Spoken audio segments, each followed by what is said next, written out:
आपको रस के अंतर्गत अनुभाव पढ़ाने जा रहे हैं। इससे पहले जो है आपको पढ़ चुके हैं या दूसरा वीडियो आप देख सकते हैं जिसमें यह बताया गया है कि रस के 4 अंग अस्थायी भाव, विभाव, अनुभाव और व्याभिचारी या संचारी भाव। तो अनुभाव के अंतर्गत मैं आपको बताने जा रहा हूं कि मन में आने वाले अस्थायी भाव को हम अपने शरीर द्वारा जिस प्रकार प्रकट करते हैं उन्हें अनुभाव कहते हैं। अर्थात मन में उत्पन्न होने वाला जो अस्थायी भाव है उसको शरीर की क्रियाओं द्वारा जिस तरह प्रकट किया जाए उसे हम कहते हैं अनुभाव, उन्हें अनुभाव कहते हैं। दूसरे शब्दों में जिस व्यक्ति में अस्थायी भाव उत्पन्न हुआ है उसकी चेष्टाएं अनुभाव कहलाती है। अर्थात रस का जो धारक है उसकी जो चेष्टाएं हैं, शारीरिक चेष्टाएं या मानसिक चेष्टाएं, वह जो है अनुभाव कहलाती है। इस तरह से अनुभाव के 4 भेद हो जाते हैं। पहला कायिक, दूसरा वाचिक, तीसरा सात्विक और चौथा आहार्य। तो कायिक, वाचिक, सात्विक और आहार्य, आपने पहले देखा कि अनुभाव जो है अस्थायी भाव शारीरिक क्रियाएं हैं, है ना। जो अस्थायी भाव का धारक अर्थात आश्रय के हृदय में उत्पन्न होता है, आश्रय के शरीर से उत्पन्न होता है। ऐसे में अब हम कायिक के बारे में देखें तो कायिक वह चीज है कि आश्रय द्वारा इच्छा पूर्वक की जाने वाला शारीरिक क्रियाएं। आश्रय द्वारा इच्छा पूर्वक की जाने वाली शारीरिक क्रियाओं को हम कहते हैं कायिक। अर्थात आश्रय जो है जानबूझ करके सोच समझ करके जो क्रियाएं करता है उसे कायिक कहते हैं, जैसे उछलना, कूदना, इशारा करना आदि। फिर हम चलते हैं वाचिक। वाचिक क्या है? तो आश्रय के द्वारा वाणी द्वारा की गई क्रियाएं वाचिक कहलाती है। ये तो शरीर के द्वारा उछलना, कूदना, इशारा करना आदि जो है कायिक है, और वाणी के द्वारा जो क्रियाएं की जाती है उसे हम वाचिक करते हैं, जैसे चिल्लाना, रोना, दहाड़ना इत्यादि। और इसी के साथ हम तीसरा पढ़ाने जाएंगे आपको वाचिक के बाद क्या है? सात्विक। सात्विक और आहार्य।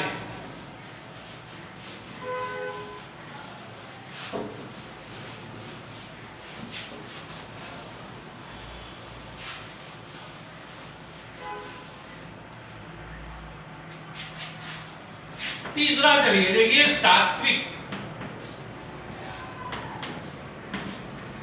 सात्विक क्या है?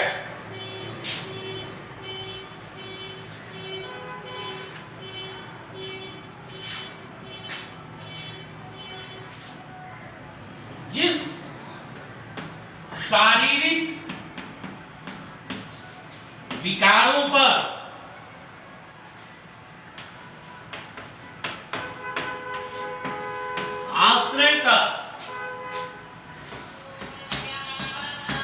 आश्रय का अधिकार नहीं होता,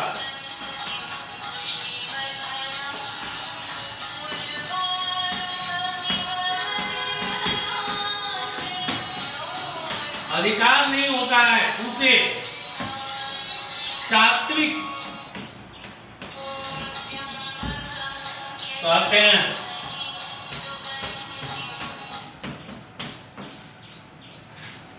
जिनमें आश्रय का कोई अधिकार नहीं होता उसे सात्विक कहते हैं। सात्विक जो है 8 प्रकार का होता है।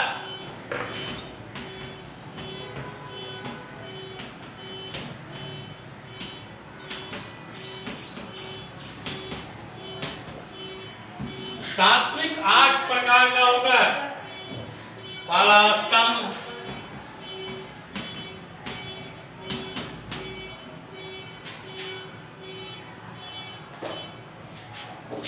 शरीर के अंगों का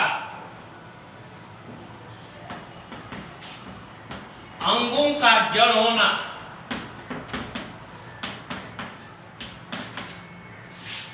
दूसरा है स्तंभ के बाद श्वेत, शरीर से पसीना आना।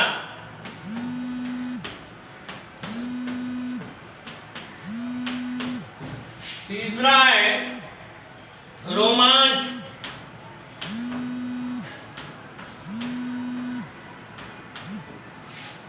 खुशी के कारण रोमांच का उत्पन्न होना।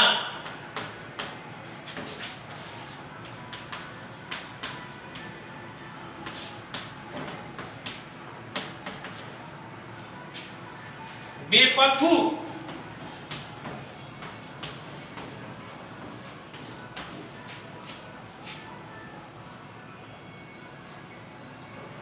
कंपन करना, कांपना।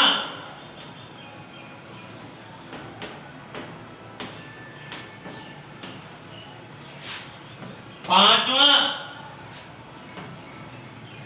स्वरभंग,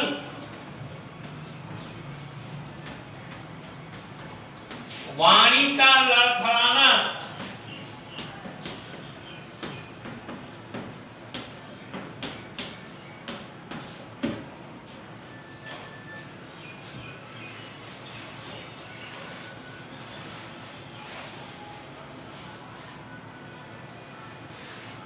वैवर्ण,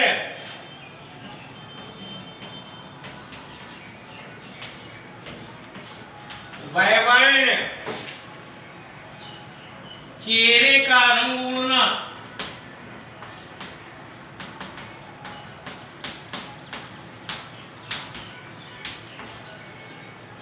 सातवां अश्रु, आंसू का निकलना।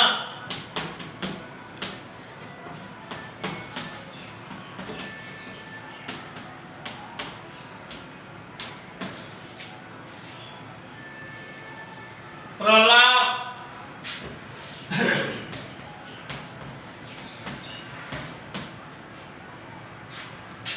प्रलय या मूर्छा।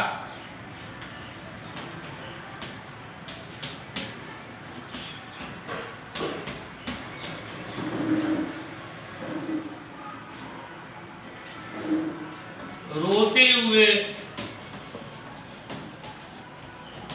क्रियाएं।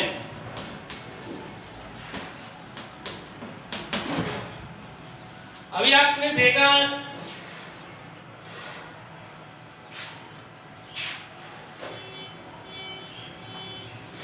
कि अनुभाव के जो 4 वेद हैं उसमें सात्विक क्या है? ऐसी क्रियाएं हैं जिस पर शरीर की कोई चेष्टा नहीं होती, अर्थात शरीर जानबूझकर वैसा नहीं करता, स्वतः रस के उत्पन्न होने से वह क्रियाएं हो जाती है। ये 8 भागों में बांटी गई स्तंभ शरीर के अंगों का जड़ होना, अचानक हिलना डुलना बंद हो जाना, कोई झटका शॉट लगना। श्वेत, किसी कारण से कोई गलती पकड़ी जाती है, पसीना पसीना आदमी हो जाता है, उसको शरीर से पसीना आ जाता है उस रस के उत्पन्न होने से। रोमांच, खुशी के कारण अत्यधिक जो है प्रसन्नता प्रकट करने के लिए शारीरिक क्रियाएं स्वतः जो है प्रफुल्लित होने लगती है, उसे रोमांच करते हैं। बेपथु, कांपना, बाप को देख लिए डर के मारे हालत खराब है, हम नहीं चाह रहे हैं कांपना, फिर भी जो है कांप रहे हैं। स्वरभंग, वाणी की लड़खड़ाना, वाणी जो है लड़खड़ा रही है, आवाज ठीक से नहीं निकल रहा। वैवर्ण, चेहरे का रंग उड़ना, आंख से आंसू आना, अश्रु और प्रलाप, प्रलय, मूर्छा आदि रोते हुए करना, इसे हम कहते हैं प्रलाप। और इसके बाद सात्विक के बाद चौथा अंतिम चीज है वह है आहार। ये बहुत आसान है आहार।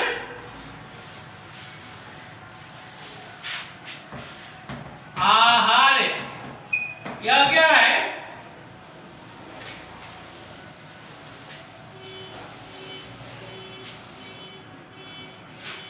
आहार्य का शाब्दिक अर्थ है,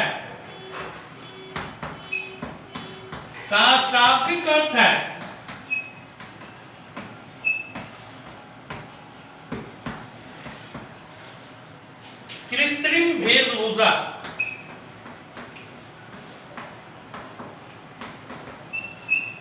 किसी रस से उत्पन्न होने के बाद उसी के अनुरूप हम अपना वेशभूषा बनाकर चलने लगे, उसी को कहते हैं आहार्य। जैसे गोपियां जो है कृष्ण से इतनी प्रभावित हुई कि उनका ही रूप बनाकर रास करने लगी, या मान लीजिए भगत सिंह, चंद्रशेखर आजाद, या आदि किसी को देख करके कोई बच्चा जो है उससे प्रफुल्लित होता है, प्रसन्न होता है, उसके अंदर रस उत्पन्न होता है, वह भी अपना वेशभूषा उन्हीं की तरह बनाता है, उन्हीं का डायलॉग मारता है। ये सारी चीजें जो है कहलाती आहार्य। अर्थात आहार्य जो है शाब्दिक अर्थ है कृत्रिम वेशभूषा, बनावटी जो है, बनावट के अनुसार कार्य करना जो है आहार्य कहलाता है। अब आगे हम एक उदाहरण के द्वारा हम इसे स्पष्ट करते हैं।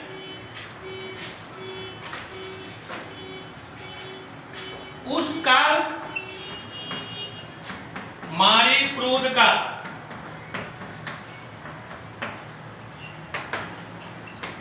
तनु कांपने उसका लगा,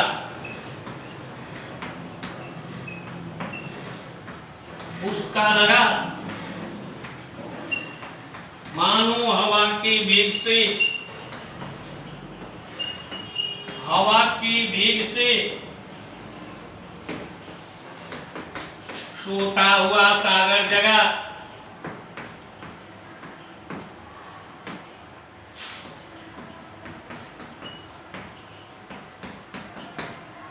देखिए यहाँ कौन सा रस उत्पन्न हो रहा है, यहाँ जो है रौद्र रस है। क्रोध आ गया बेचारे को, और इस क्रोध के कारण जिस तरह सागर सोया हुआ है, हवा का वेग आया और उसमें उफान आ गई, उसी तरह सोता हुआ सागर मनुष्य के हृदय में हवा के वेग से सागर जगह की तरह जो है क्रोध के कारण हुआ। यहाँ रौद्र रस है। रस क्या है? रौद्र। आश्रय इसका क्या है? उनका। और ये पंक्ति जहां से ली गई है उसके हिसाब से अर्जुन के लिए आया है। आलंबन जो है जयद्रथ है। जयद्रथ की बातें सुन करके आप सोचेंगे कि जो पंक्ति में डायरेक्ट नहीं लिखा हुआ है उसके लिए हम क्या लिखेंगे? जैसे हमने लिखा उनका आश्रय है जिसके द्वारा क्रोध उत्पन्न हुआ है उसके अंदर हुआ व्यक्ति। यह पंक्ति पढ़ना पड़ता है, हिंदी में समझना पड़ता है, तब जाकर के आप बना सकते हैं। तो यहाँ जयद्रथ है और अनुभाव है।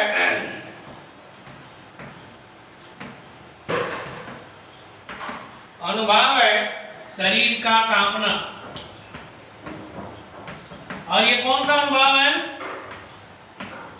तो कंपन करने वाला अनुभाव बेपथु है। तो हम कहेंगे बेपथु, बेपथु है ना, सात्विक अनुभाव।